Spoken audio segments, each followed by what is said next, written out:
for those of you who are joining us, the Globe Observer has a citizen science project. And I know so much about mosquitoes now. And this is like one of the things that I told Mirko, which he did not know, which I did not know, is a lot of people think that mosquitoes, they eat blood. And that's not true. Mosquitoes eat nectar, they eat pollen, just like any other bug. And what's so cool is the ladies, the female mosquitoes, before they release their eggs after they have been impregnated, they need a certain protein that's only found in blood in order to release their eggs. And so they kind of know biologically they have to bite someone to get the blood so they can release their eggs. And so it's like a totally reproductive habit. It's not for eating. It's literally for like birthing. It's like a mother's instinct. So when you get bit by mosquitoes, it's not the gentleman, it's the lady mosquitoes. Interesting. And how do they breathe? You're missing the most important part. How do they breathe? They breathe. Not all mosquitoes. When they're first born, they breathe out of their bottoms. Okay, look at Peggy. Peggy is like, Michael is in it, Peggy is in it. Oh my gosh, Peggy, yes, citizen science. I was on a call with the Globe Observer people, and I just kept asking questions. Like I was like, tell me more about the mosquitoes. And now I want to go outside with my kids and find all the stagnant water, because you can find those little mosquito babies who are breathing from their bottoms right in your own backyard. Wow. Mm-hmm. Maybe we can do that next time we hang out, Mirko. That's right. Oh, yeah. All about that. Hello, everyone. We're so happy you're here tonight. Yes. Hello, everyone. You just learned a lot about mosquitoes, so you're very welcome. In the meantime, thank you so much for joining us today. We're just going to give everyone like a minute or two to join the conversation, but in the meantime, I will introduce myself. I'm Mitchell Diane. I'm from WGBH Education. I am welcoming you to the third and final session in our three-part Understanding Universal Design for Learning series. At the end of the webinar, we're going to be sharing how you can watch the recordings of the first two webinars that we hosted, as well as how you can access more professional development resources. So we are recording this event, and we'll be sending out the recording tomorrow to everyone who has registered. So if you can't make it, or, I mean, you have made it, but if you need to duck out a little bit early, don't worry, we have you covered. So only the presenters have access to the camera as well as the mic, but in the meantime, you are welcome to utilize the chat to share your comments or to talk amongst yourselves. I do encourage you to introduce yourselves and just get the conversation going. And I also encourage you to use the Q&A box. My colleagues Angelica and Ethan will be monitoring this box and answering any questions that you might have, and any questions that you might want to field to the presenters. So this session is sponsored by WGBH. Yes, this session is sponsored by WGBH, formerly known as, sorry, I messed that up. This session is sponsored by GBH, formerly known as WGBH. We just rebranded, so we're getting used to how to say things.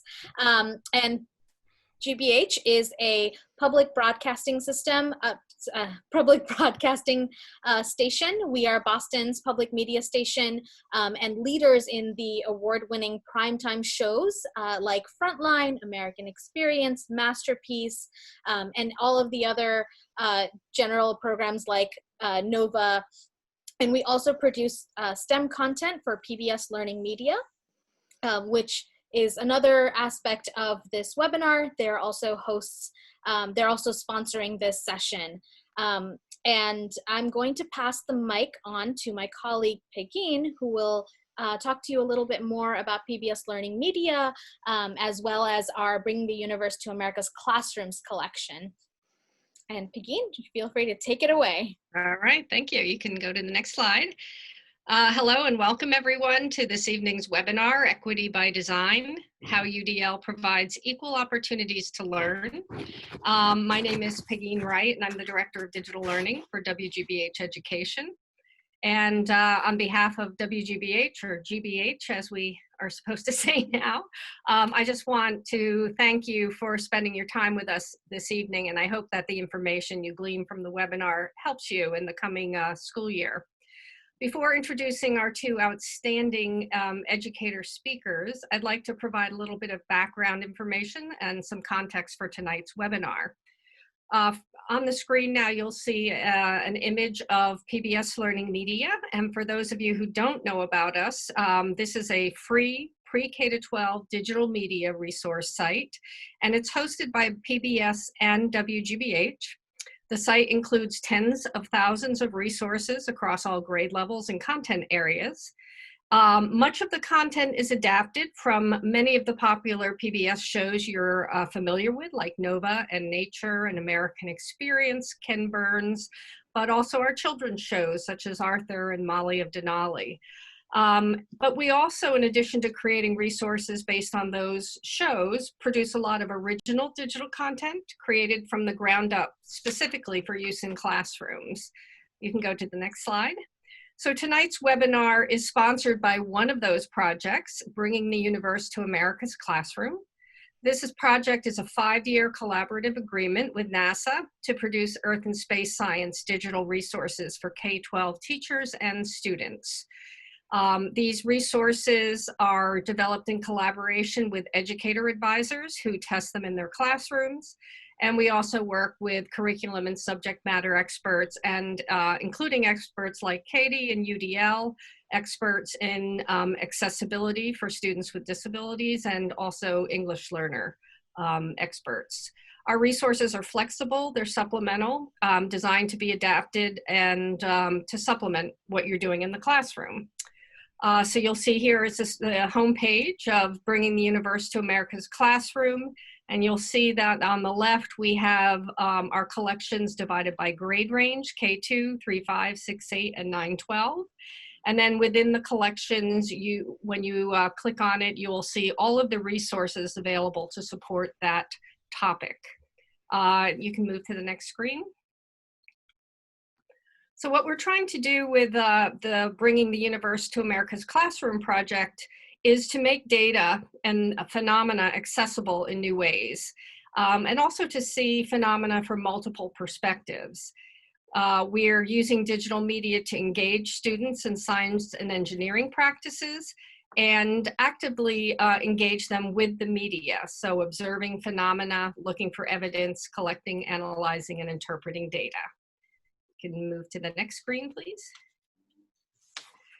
And you'll see this is a screen from one of our resources, and every resource includes a lot of support materials for teachers and students, such as background readings, teaching tips, discussion questions, material for diverse learners, and then classroom activities at K2.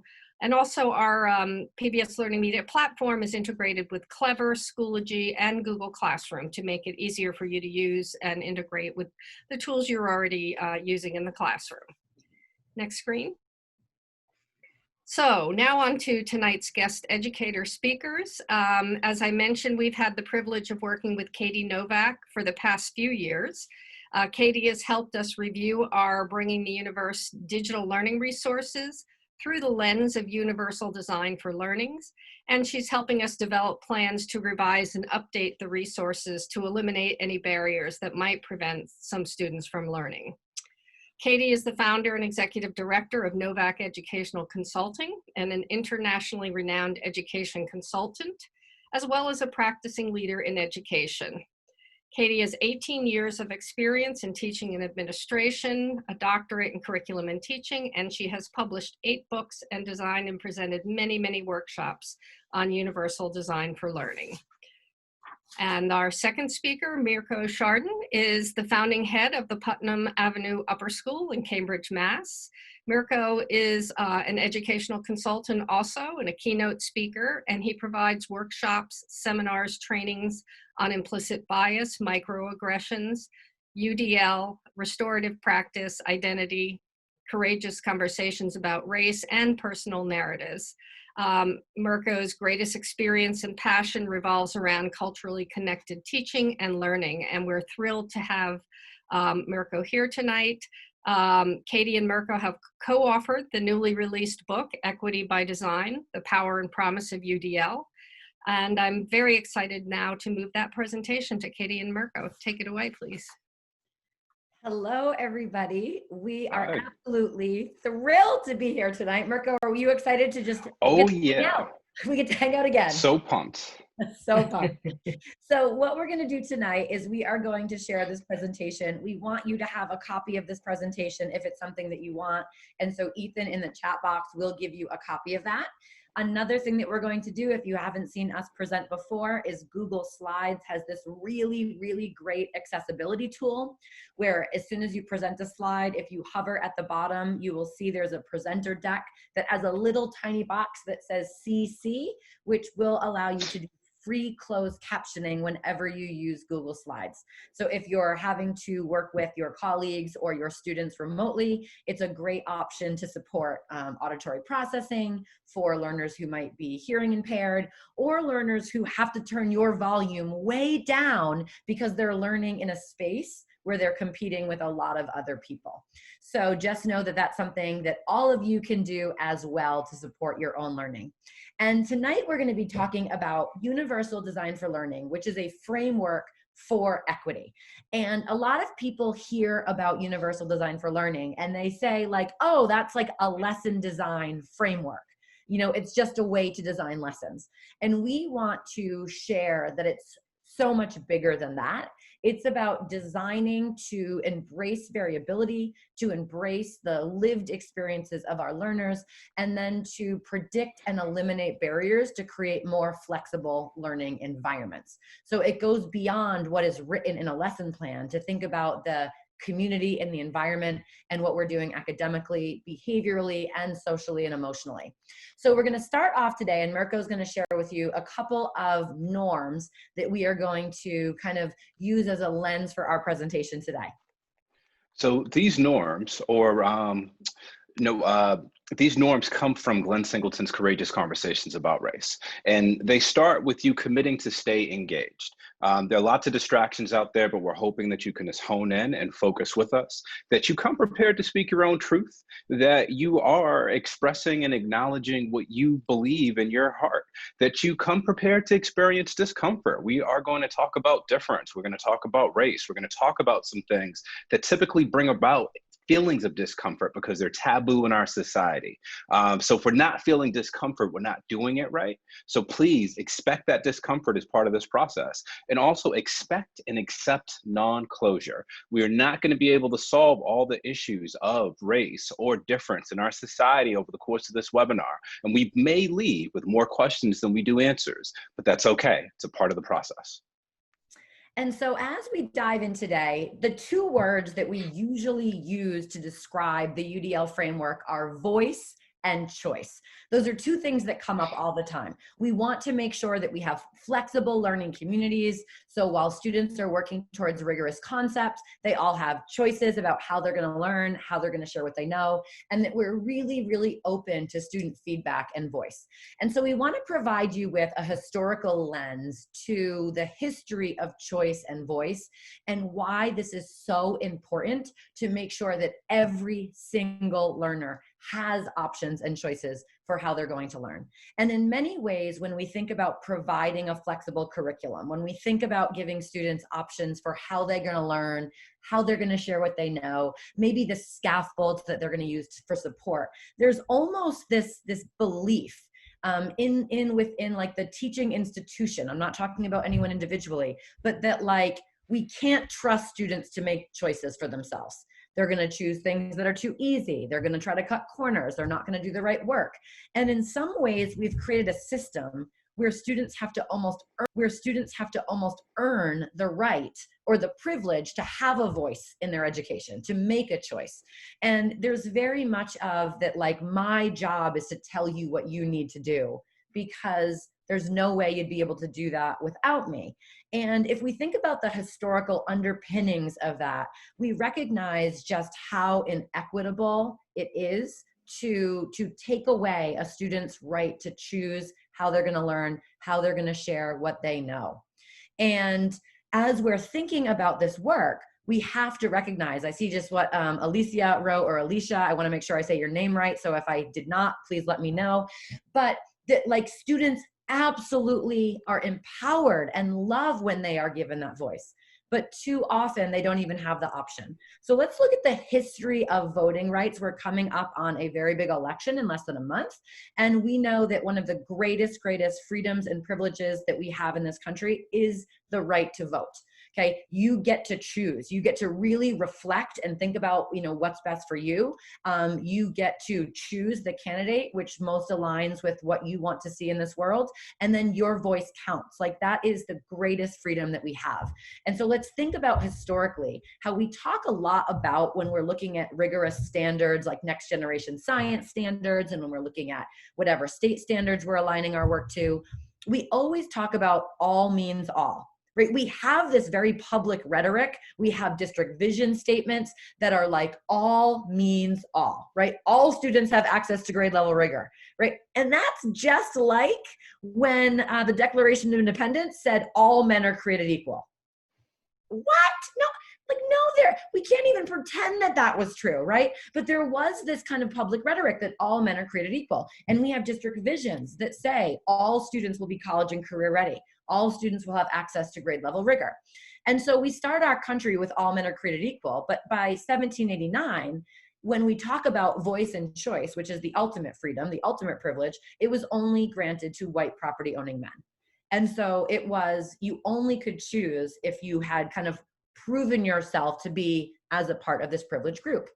And that goes on for almost 100 years. And by 1870, what we know is that by 1870, there was 100 years of voting of privilege. And then that group had to essentially allow the next group to come in, because the white property men had to vote to extend the vote to other people.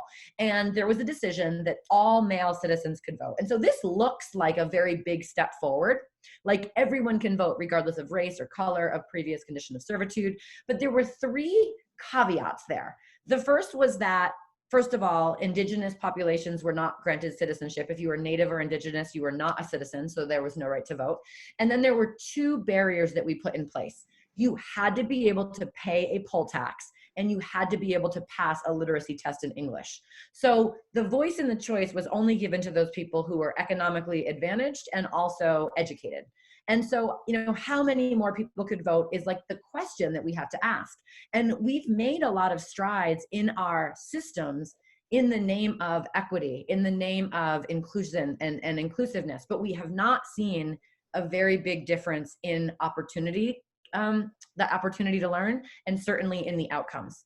And so by 1920, there's this movement of, now let's allow all citizens to vote. Again, indigenous and native people were not citizens. You had to pass a literacy test, you had to pass a poll tax, and it was not illegal to discriminate against women for the color of their skin. And so many Black and brown women did not have the right to vote, even if they had the poll tax and they could pass a literacy test. It wasn't until 1924 that the Indian Citizenship Act was passed, but even then, we recognized that there was a literacy test and a poll tax. It wasn't until the Civil Rights Act, where we said you cannot discriminate for people based on the color of their skin or their sex or their national origin. If you are a citizen, whether man or woman, you get to vote if you can pay a poll tax and if you can pass a literacy test. And what we know is it took a very long time. It wasn't until 1966 until we didn't have a poll tax, and it wasn't until 1975 until we banned literacy tests and started providing some support to minority voters. And one of the things that I talk about in universal design for learning is that if our system, if our classroom was truly universally designed, every learner would be present. Every learner would have an equal opportunity to be a part of a general education classroom that supports their needs and challenges them. And we have a lot of buts. You can be in that classroom if you're compliant. You can be in that classroom if you're at or about grade level. You can be in that classroom if you're speaking English, but otherwise you're not going to be present. You're not going to have the flexibility to access that same education. And so we have to really think about the implications of giving students voice and choice, because we create learned helplessness. We create what Zaretta Hammond, who wrote Culturally Responsive Teaching in the Brain, called a dependent learner. because we create a system that says we are always going to choose for you because you haven't shown yet that you have the power or the privilege to choose yourself. And so Mirko is going to kind of look at this lens historically and give you a couple of things to think about as we go deeper into this journey. So as Katie was saying, we have to get beyond just the ideas of access and inclusion, because they alone are not going to be what helps our kiddos who have not experienced success in school. There's some questions that we want you to reflect on. They're called parts, or they're elements of what's called the Going Beyond Access framework. And we think they will truly help you get into the right space to go beyond access and ensure that our learners get what they need. First question is, are we valuing impact over intentions? Specifically, are we valuing the impact of our work in and through the lives of the kiddos that we work with and we teach? Or are we just patting ourselves on the back because we've worked hard, we've gone to great PD, and we think we're good people? Second question, can all of our learners see themselves reflected in the work? Is it a circumstance where we're saying all means all, but our materials and even our educators don't reflect the backgrounds and identities of the learners who are sitting there? They get this implicit message that they're invisible because they're not seen in what we put before them. The third question, is the work authentically relevant? And is it authentically relevant to the learners that are sitting before us right now? The world of 2020 in October is a very different place than the world of 2020 in January. Are we taking that into consideration and making connections and situating the work that we put before kids so it authentically has meaning in their lives? We believe if you do these three things, then you're able to push beyond access and ensure that our learners get the support that they need to move forward, but it's self-work. In order to exemplify that, we're also going to do this in a little bit of a different way. We're not just going to give you theory. We're not just going to give you research to look at, but we're going to share some stories that exemplify journeys that a couple of kiddos that we know really well have experienced with our educational system and have experienced with what it looks like to be in spaces where folks are going beyond access and making rich connections, as well as what it looks like when they're not. And so as we do this work, we are going to start with some story time. And, human beings connect through stories, and we want to share our stories with you, but we also want to encourage you to use the chat box to share what you are thinking. If it reminds you of something about your upbringing, if it just reminds you of something that you've heard, something that's happening in current events, we want to make this a really interactive experience where you have opportunities to actively engage with us. So we will keep our eye on that chat. And as we're sharing our stories, feel free to interact with us, feel free to interact with each other and comment on each other's posts, because that's a really big part of this work. Now, what we know is that when we do things in one size fits all ways, okay, when we do things and we do not provide flexibility, when we do not provide choice, when we do not ask students what their experiences are and provide them with a voice, we know that the system has not changed very much since it served only and was built for privileged populations of students. And so we're going to talk a little bit about the system and who it was built for and who it was not built for. And Universal Design for Learning is about recognizing how narrow the vision is of success in our school systems and how we need to do better. And if you haven't figured it out, the kiddos of the stories we'll be sharing are my journey and Katie's journey. And my journey begins with the images that you see on the screen. The two individuals that you see are my parents. And I think when you see this image, or at least when I see it at surface level, I think it's a image of two loving adults who are posing for a picture, trying to be a little stylish. What's not expressed in this image, though, is that the man sitting on the right-hand side, my father, was a prominent Roman Catholic priest in the city of Boston throughout the entirety of my lifetime, which meant as a student growing up, there was a duality to my identity. There were spaces in which I could have a dad, and because of what he did, there were spaces of which I had to deny the fact that I knew my father or that he even existed.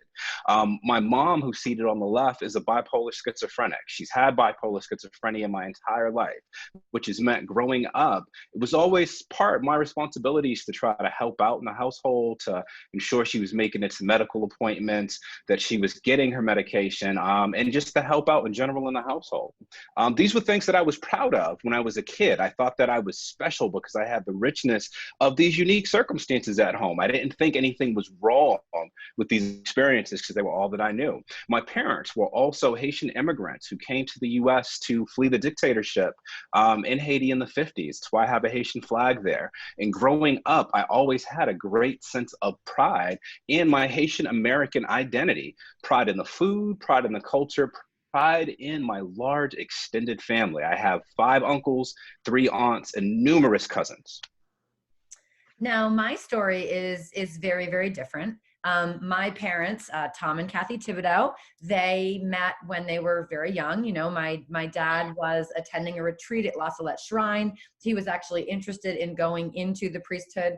He went to the seminary, and before he was ordained as a Catholic priest, my mom came into that retreat with a guitar on her back, and, you know, that was a different calling for him.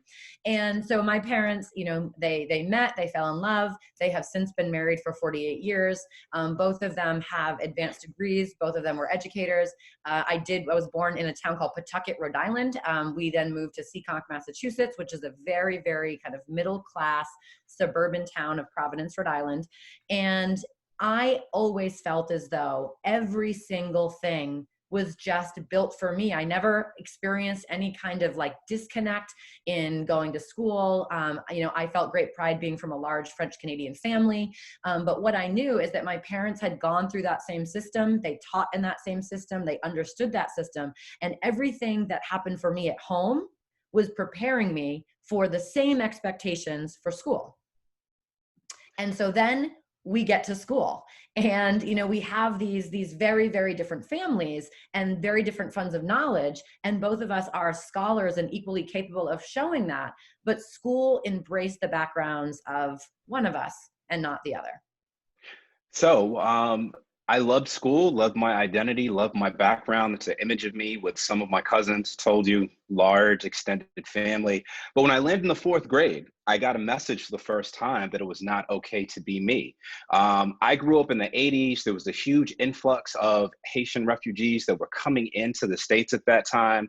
And there were lots of jokes and lots of comments about keeping the boat people or keeping folks who were like my relatives out of this country. In school, teachers said things to me like I didn't look Haitian, I didn't sound Haitian, and I didn't smell Haitian. So how could I be Haitian? Now, while I didn't know what a Haitian was supposed to look like, sound like, or smell like, I got a pretty crystal clear message for them that it was not okay to be Haitian, at least not outside my household. So actually, for a large portion of my life until adulthood, I concealed my Haitian identity because I knew if I just said that I was African American, folks would not ask me questions or make jokes about my background or ancestry. This completely turned me off from school. I felt like school was not a safe space anymore.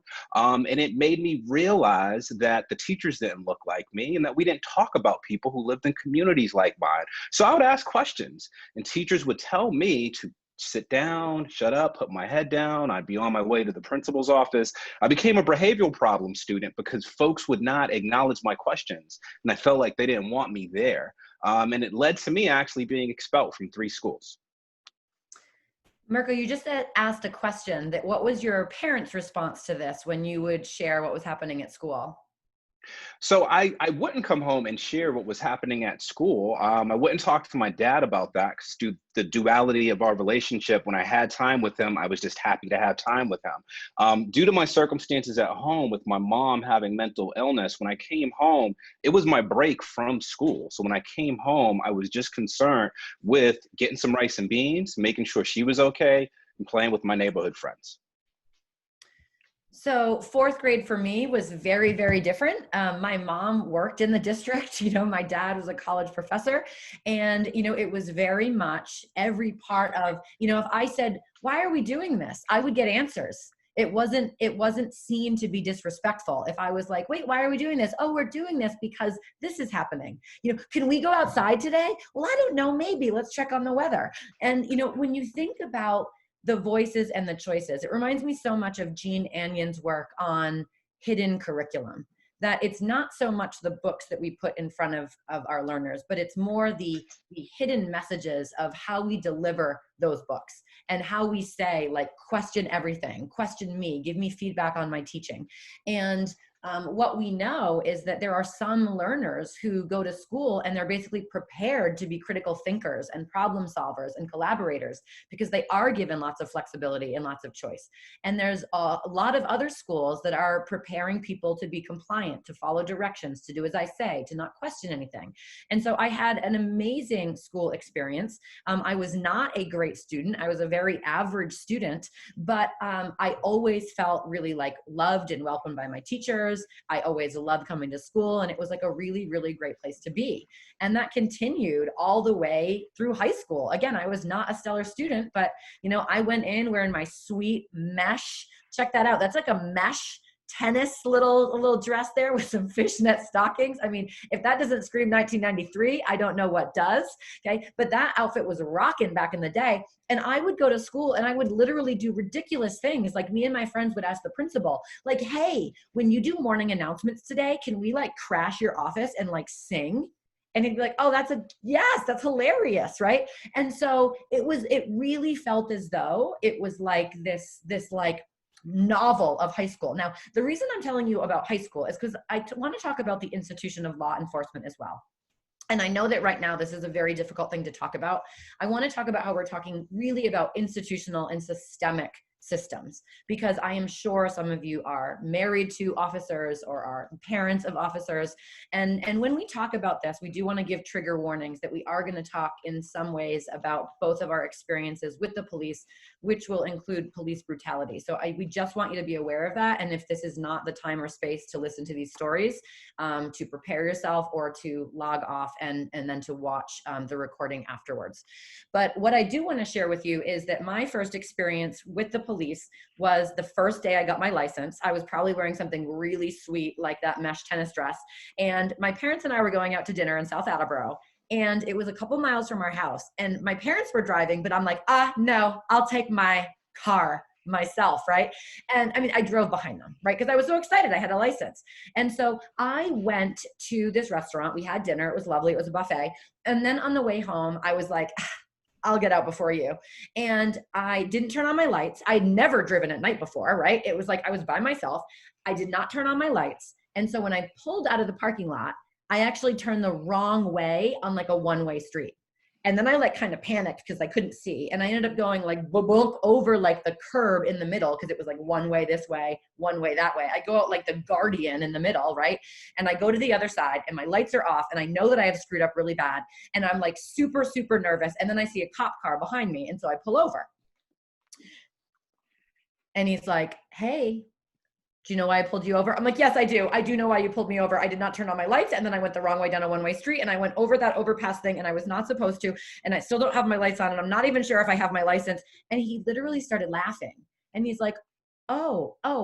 He's like, first of all, I literally only saw that your lights were off. So you probably didn't want to like tell me everything that you did. That's probably not a good thing going forward. And I'm like, I know, but I'm really, really nervous. And he's like, when did you get your license? I'm like, I got it today and I've never, and he was like, it's okay. It's okay. Like, I'm sure it's fine. Like, I'm just going to walk and check your license. Congratulations on getting your license today. No big deal. And I got back in my car and there was nothing and I went home. And I think about this now a lot, especially when what's happening kind of nationally. And what I was thinking about is a couple of days ago in my neighborhood, I live in Groton, Massachusetts, a cop car came down my street and my kids were all playing outside. And when my kids, my 4 white middle-class kids, saw the cop car, the first thing they said was, stickers. They think of the police officer as someone who brings them stickers. And that is clearly not going to be the same experience as all other students, especially our kids who are Black and brown. And so Mirko is going to tell his story with the police. So my story took place probably about a year before this image was taken. If you can't locate me in the image, I'm the person that's in the front left-hand side with the B kind of over my left eye with my lip sticking out, trying to look tough or look cool. It's the summertime, month of July, had just finished playing basketball with a bunch of friends, and we were doing what teenage boys do, trash talking about who had smooth moves, who had great shots, who got their ankles broken. And in the middle of our conversation, one of my friends named Duran stood up and pointed and said, "Yo, we got to get out of here. There's a D-Tech cruiser at the top of the street." Now, for those of you who don't know what a D-Tech cruiser is, that just is 90s slang for an unmarked police cruiser. And I was a little baffled why Duran said this, because it was hot. There was no AC in the building that he wanted us to go into, and we weren't doing anything wrong. So my thoughts were, no, let's stay out here. It looks suspicious if we run away. We're not doing anything wrong. We're just talking about basketball. Can we please just chill? My friends laughed and had a bunch of jokes. Some of them were talking about how I was going to learn a lesson. I was trying to be a tough guy, but I was resolute. My feeling was, we're not doing anything wrong. They're not going to mess with us. Let's just stay here. My friends kind of laughed and chuckled and walked into the building, and I stayed there. As soon as the glass door to that apartment building shut, eerily, that police cruiser sped up and stopped in the middle of the street right in front of where I was. Then super quickly, 4 burly officers jumped out of the vehicle, grabbed me and pinned me to the hood of a red Honda Civic that was parked in front of where I was standing, and began shouting at me, "Where are the guns? Where were the drugs?" Now, I didn't know what was going on. I felt shocked. I felt embarrassed. It was difficult breathing. I felt the heat of that hood, that hard car hood on the side of my face. And I'm assuming that the car doors were unlocked because they opened and started rummaging through it and started to shout at me, "What do you have stashed in here? What did you steal this from? Where did you steal this from?" I couldn't say anything because I could feel that weight on my back. And then all of a sudden I can feel kicking on the insides of my ankles to make my legs spread. And I felt my belt buckle loosen and my pants and underwear come down because they decided to do an anal cavity search right there in the middle of the street. Now, just as quickly as it all happened, it was over like in a flash. I felt my underwear and pants quickly come up. They jumped into their cruiser and sped off. As soon as they were gone, I just remember feeling embarrassed and frustrated. I sat on the concrete because there was nothing that I could say. I was still making sense of what had just happened to me. My friends came outside, and some of them had really unsavory things to say about police that I won't repeat right now. Some of them had jokes about how I was a tough guy who had learned my lesson. And all I could do was just sit there in anger, being angry at what had just happened to me, angry at my friends for not doing anything and watching this unfold, angry at myself for being mad at them because I knew that there was nothing that they could do. So once I was able to get myself together, I just stood up and quietly, I still didn't have space to speak or muster any words, I just quietly went home, got on the number 28 bus so I could go home. Now, flash forward a little bit to this image. This image was taken in an abandoned building that was in the neighborhood that I grew up in. When I skipped schools and school was not a safe place for me to be in, me and my friends would feel safe and hang out in this building, in this space. It was like our clubhouse. And right around the time when this picture got taken, my friend Duran that I had mentioned in that previous anecdote about police, I got a phone call that he got murdered over his white Nike Air Jordan sneakers. And I was crushed. I was devastated. Not because he was the first person that I had known who was a victim of street violence, because he wasn't at that time, but he was one of the first people in my inner circle, one of the first people that I looked forward to seeing and acting goofy with and hanging out with every day that wasn't going to be there any longer. And it just devastated me. Now, something that I always fail to remember to mention when I tell this story is the fact that Duran's dad was a lieutenant detective on the Boston police force. And in the neighborhood that I grew up in, there was an assumption that if anybody was going to be safe, it was going to be Duran, because of what his father did for a living. So for me to get this news that Duran, of all people, got murdered in front of his house, where that lieutenant detective was asleep in his bed, then how could me or any of my other friends be safe? Now, in my 14-year-old mind, the only thoughts that I had were, if I was going to be safe leaving the house, I'd have to arm myself. And that's what I did. I purchased the gun on the street and I carried it with me. Now, luckily for me, Not too long after I purchased that firearm, I got arrested with it. And luckily for me, not too long after I had that experience, I landed at a school that changed my life trajectory.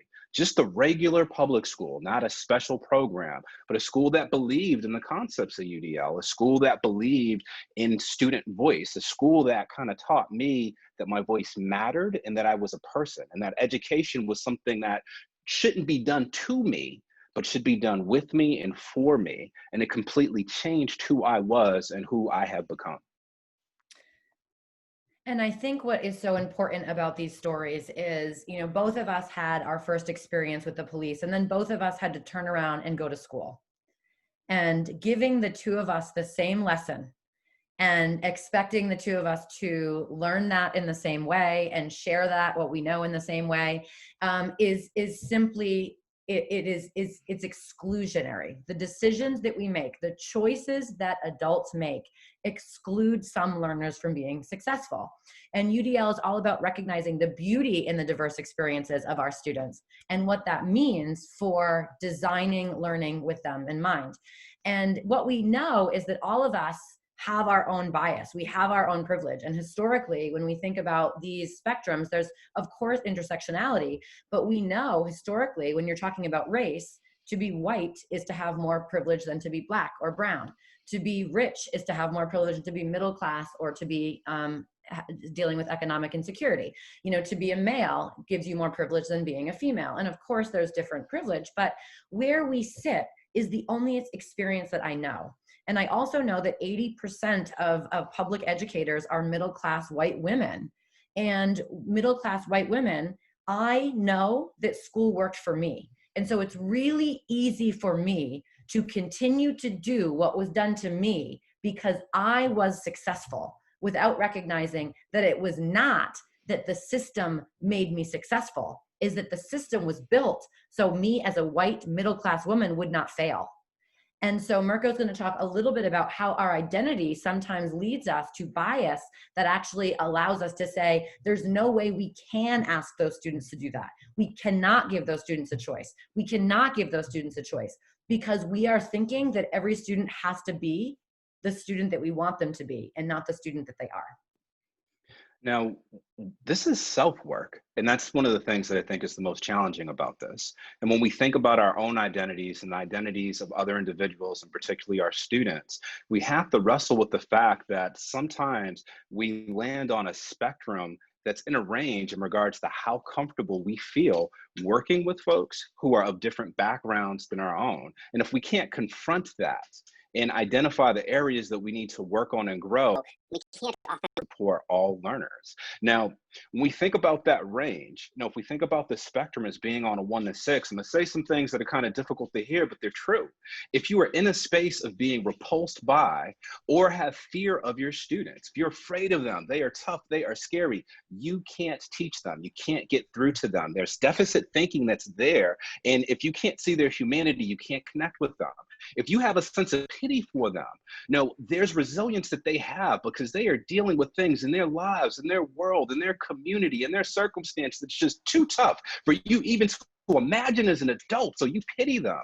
You can't authentically help them or challenge them. That's deficit thinking. If you subscribe to saying, hey, I am neutral, I don't see difference, I'm ambivalent, everybody is the same.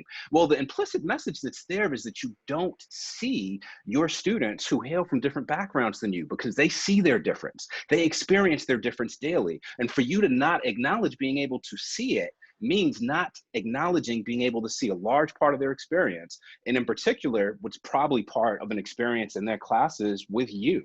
Now, the place that we want to all strive to get to is getting to a place of acceptance, ultimately to a place of admiration of being an ally, so we can support our kiddos in their growth and development and in getting into spaces of being independent. It's important to do this work because if we don't do this self-work and we don't identify the bias we have, we get stuck on this vicious cycle of labeling our students in a way that leads to remedial learning, that leads to marginalized experiences due to this deficit view, that leads to low expectations or lower expectations of these students and additional labels, and the cycle goes on and on and on until kids just check out in the way that I did.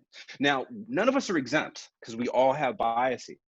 And I'm going to prove this point by a quick pop quiz that we have for you. I know you weren't expecting this, but it's just a question, and I'm hoping that you will be honest and authentic with how you respond to it. So here goes the question. What comes to mind for you when you think of an ex-con? When the term ex-con comes into your mind authentically, what do you think of? I'm going to pause for about 30 seconds so you can respond in the chat if you choose to, or just reflect. Then I'll share with you authentically what goes through Mirko's mind when that word comes up. So for me, when I think of the term ex-con, the first thing that typically comes to mind is young brown men. I think of Honda Civics. I think of hip hop music. I think of afros and curly hair. I think of someone who looks like me. But what I never think of when I first hear that term on TV or see it flash somewhere, I never think of the person that we're going to flash on the screen right here. Never think of Nelson Mandela. He was famously incarcerated, but when I think of an ex-con, due to my own bias, he doesn't come to mind for me. Nor do I ever think of a privileged middle-class white woman like Martha Stewart, but she famously went to jail. And the thing I love about this image of Martha Stewart and Snoop Dogg is if you just hold this up on its own, due to bias that lives in our society, it's easy for folks to assume, if you ask who's the ex-con in this image, people in the 90s about court cases, but Snoop never went to jail. Martha Stewart did. If they didn't come to mind for you, you're biased, like I am too. It's something that we all have to work on. Next part of the quiz. What comes to mind for you when you think of a refugee, the word refugee? Now, I'll just get to the chase. I had shared a little bit in my story earlier. I grew up in the 1980s. So when I think of refugee, I'm kind of scarred due to the trauma that I dealt with when people talked about the Haitian boat people. I also think about conflict in parts of Africa. I think about conflict in the Middle East, but I never, ever, ever think about Albert Einstein. He is what's coined as one of the most intelligent humans that's ever walked this planet. Famous refugee, never comes to mind for me. Nor, again, do I ever think of a privileged white woman like Mila Kunis. She is a famous refugee, but she never comes to mind for me because we are biased. I am biased, you are biased. This is self-work that we have to do on a regular basis to ensure that we are not just thinking about our good intentions, but that we're actually doing the hard, uncomfortable self-work to truly make sure that our work has positive impact in and through the lives of our students. And so one of the things that we really have to ask ourselves is, how does our belief system affect our students? And what is really powerful about this is universal design for learning is about truly embracing the diversity and the variability of our students. Okay, it's seeing them for who they are. And to do that, we need their voices. They need to be able to share what's working for them, what's not working for them. We need to be open to feedback. But also we have to recognize that all students should have access to grade level rigor. Period, end of story. Okay, there are really significant opportunity gaps because adults believe that students shouldn't even be given the chance to try. And universal design is recognizing that right now we're designing things for all learners, but many learners are excluded and they're not engaged and they're not making progress. And so universal design means, well, I have to design for all of my students, not just kind of this privileged set who have kind of earned the right to be educated. You know, if you sit down and you're respectful to me and you're quiet and you're at grade level and you speak English, then I will provide you with that education. Now I'm being really, really fresh kind of on purpose here.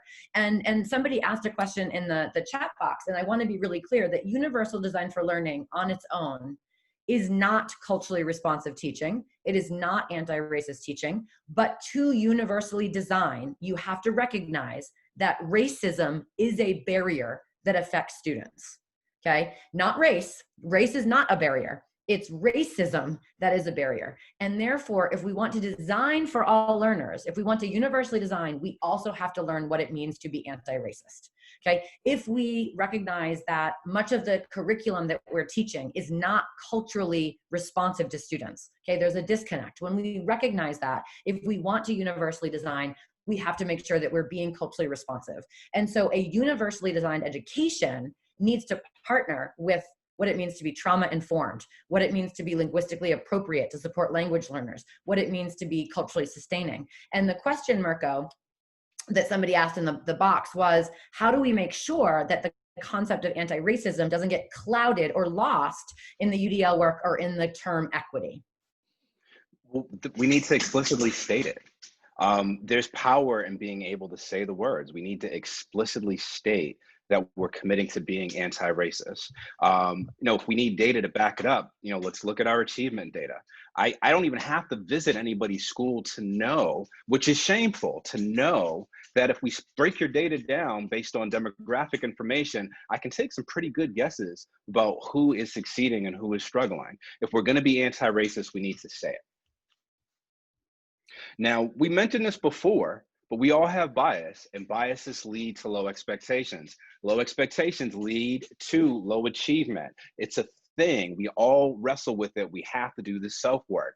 This is because of this thing called the Pygmalion effect. Now, Pygmalion effect simply means that our actions have a way of impacting others' beliefs, which cause others' actions to reinforce our beliefs, which then reinforce our actions. It's this self-fulfilling prophecy that if we see something, we take actions that ensure that it takes place. As teachers, we make decisions on a regular basis about who's and what groupings, what types of supports we provide, what types of scaffolds, the level of rigor that we think kids can handle. That is all as a result of how we perceive them. And if we don't interrupt this vicious cycle by doing the self-work, we ensure that our kids are stuck getting the lower bar of work opposed to being put on the track that they should towards success.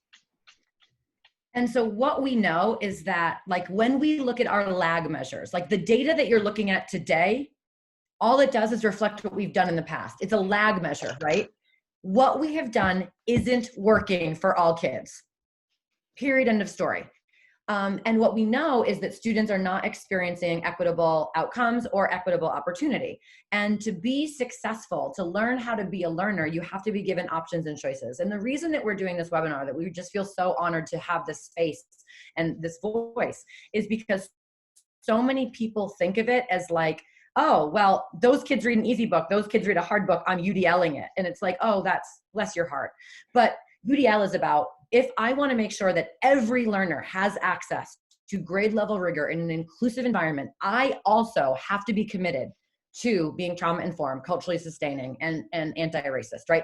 This is about my decisions as an adult has an impact on learners. We are the privileged group of voters who have an absolute opportunity to either include and welcome in or exclude and put a bunch of these hoops, like you have to do this if you want access to this curriculum, right? You have to pay a poll tax, you have to pay a literacy test. And UDL is designing a lesson that will challenge and support all students equally, despite the great diversity and variability, which means that we have to make sure that we can support multiple tasks and formats at the same time. We have to give students lots of flexibility, and we have to give them a lot of choices. And if you look back at the first couple webinars, we talk much more practically about this. And our colleague Fatima, who is an amazing science teacher, talked about what she does with her students to make sure that they always have choice, to make sure that they always have voice, and just how much growth she saw, not only in engagement, but achievement. And universal design is bigger than what's happening in our lesson plans. Our schools are so incredibly narrow in the way that they connect with parents, as an example. So classic picture. This was a school event called a 50s night. You know what this means? If you were white in the 50s in America, that's what 50s night is, okay? Like, they weren't wearing poodle skirts all around the world. This is like Americana white 50s. And when we talk about having Spirit Week, I see a lot of Spirit Week pictures of 50s. That is culturally exclusionary. Okay. When we talk about a lot of the practices that we use, the father-daughter dances, the mother-son events, even celebrating Mother's Day and writing poetry on Father's Day, it is exclusionary. And so universal design is about, do I embrace diversity and variability? And you have to do a lot of self-work to get there. Do I know what it is that all learners should know and what they're able to do? Okay. Do I look at my goals? Do I look at my standards? And then do I ask myself, what are all the ways that students could learn this? What are all the ways they could show me they know this? And how every time can I say to them, did you feel included? Did you feel challenged? What could I do differently? And so as we think about this, Mirko's just going to talk about some of the things that he does in his school to recognize that having one open house night a year at 7 p.m. on a Thursday, which requires you to get childcare and have transportation, is exclusionary. It's not designed for all families. It's designed for my parents. Okay, that's what it is. So when we think about parent involvement and parent engagement, we have to think about what benefits our parents in connecting with us. What is it that they are looking for? Is it a circumstance where we are getting preachy and telling them that they need to connect in a certain way? They need to have a certain value system. We need them to do specific type of work. Or are we taking into consideration what some of their needs are? When we have back to school nights, in my school community, we make our back to school nights a community celebration. We ensure that there's an opportunity to talk about curriculum and instruction, but there's also food. There's food that reflects the variety of different cultures that are present. We ensure that there's a lot of hot food that's there. When I grew up, my grandmother instilled in my head that if someone's being respectful and they're telling me that they have dinner for me, that it's not sandwiches and that it's not pizza, that it's actually dinner. So if I'm coming, I'm looking for rice and beans. I am looking for something that I would have at home. That lets me know that someone's actually taking me into consideration and that they're not requesting that I come and assimilate and do something that they would do. We also have opportunities for parents just to socialize, because we realize everybody does not want to come into a school building or near a school building after they've done a long day of work and go into a high power meeting. So we take into consideration who our constituents are, what their needs and desires are, and we show that we're authentically trying to partner by taking actions that reflect what they may be looking for in regards to a relationship with educators. And again, all of this has to be, what options and choices do we provide parents to be involved? Can we provide the option of having morning coffee? Could we provide the option of offering childcare? Could we provide the option of saying, you know what, we're going to do a little quick presentation on data at halftime during the basketball game, right? We have to think about how do we meet people where they are, because we too often try to solve problems with students and solve problems with families and solve problems with the community. There are no problems. Everything every solution already exists within our learners and their families and their communities. We have to partner and collaborate to come to a place where we understand them. And again, this is not only about curriculum, but it is about curriculum. In Massachusetts, where I am from, which is one of the more progressive states in our union, the MCAS test, which is a state standardized test, put out a question 2 years ago for the high stakes 10th grade exam, where there was an excerpt from the Pulitzer Prize winning Underground Railroad. And the question asked Massachusetts students, which is a very diverse body of students, okay, to write a passage from the perspective of an openly racist character. How many people okayed that question? You know, when we're thinking about Department of Education, when we're thinking about Pearson, when we're thinking about all of the different teams of educators who are creating that test, that got by a lot of people, because we weren't thinking about the impact on our Black and brown students, okay? We were thinking this is a Pulitzer Prize winning and there's a standard about point of view. And so as we really think about this work, we are not just talking about giving kids a seat in the room. Access is not equity, okay? When we include students, it means that we value our impact and we talk to kids about their voice. We make sure that they are visible in the design of this learning. We make sure that we are optimizing voice and choice. And if we don't do this, we are creating students who will believe what we believe about them, that they are simply not capable of doing high level work. And I'm going to totally brag about Mirko, who's one of my favorite people in the universe, is he's not only a brilliant presenter and educator and one of my besties, he's also a amazing, amazing hip hop artist. And so what we wanted to leave you with today is Mirko is going to read you a poem that he wrote. And if you're interested, Ethan put the slide deck in. There's actually a music video, and tell them a little bit about the music video and who produced it. Okay, so this is a poem or a song that's called Good Enough. It's inspired by some of the words of one of my favorite authors, Ta-Nehisi Coates. The music video was actually written, directed, recorded, edited by students at the Boston Arts Academy. They reached out and were interested in the project, and I was honored to have students kind of share their vision of what they thought the song meant. What a wonderful way to capture authentic student voice, students who I didn't even work with prior to. So here's the poem, good enough. The inequity of a privileged I judges those such as I, no matter how reformed or how hard we try. Yet our humanity is not defined by their inability to accept our fragility. The only choice is to authentically be ourselves. Leaving is not an option. And if it gets better, it'll only be through our resilience, is manifested through our willingness to stay and persevere. Every storm has an end, and the night may have come, but the sun, my friends, it will return and reappear.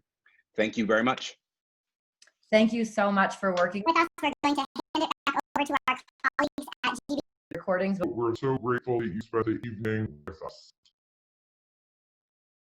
Hi, everyone. Thank you so much, Katie, and thank you so much, Mirko. That was an incredibly powerful presentation. I loved hearing, both of your stories, and I'm sure that everyone very much appreciated your perspective and also like how we can take these strategies back into the classroom.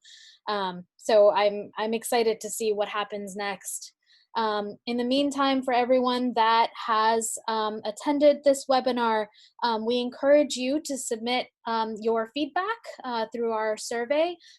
Angelica and Ethan will put the survey link in the chat box. Please feel free to do this at your leisure.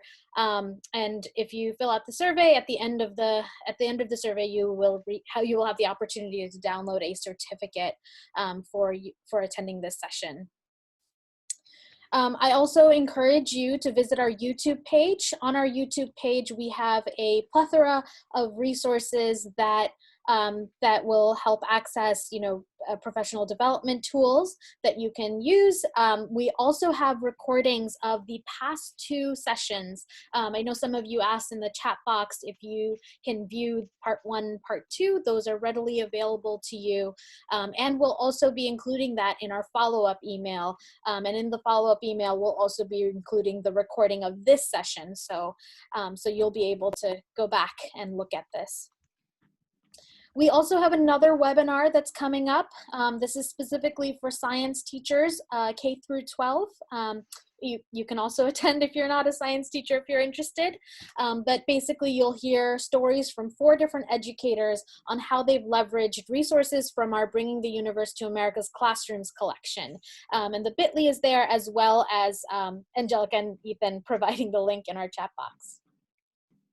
And finally, I encourage you to follow us on social media. We're always posting resources, as well as resources from PBS LearningMedia, as well as resources from the professional development world. So I encourage you to follow us. I encourage you to tune in and also engage with us. We welcome questions at any time. And with that, I want to end our session. I encourage you to reach out to me if you have any questions, and please feel free to reach out to Katie and Mirko as well. I'm sure they'll be happy to answer any questions that you have. So yeah, Katie and Mirko, any last words before I let everyone go? Go into the world like a mosquito. And if you missed the beginning, that seems like a really creepy ending, but I did come full circle with that.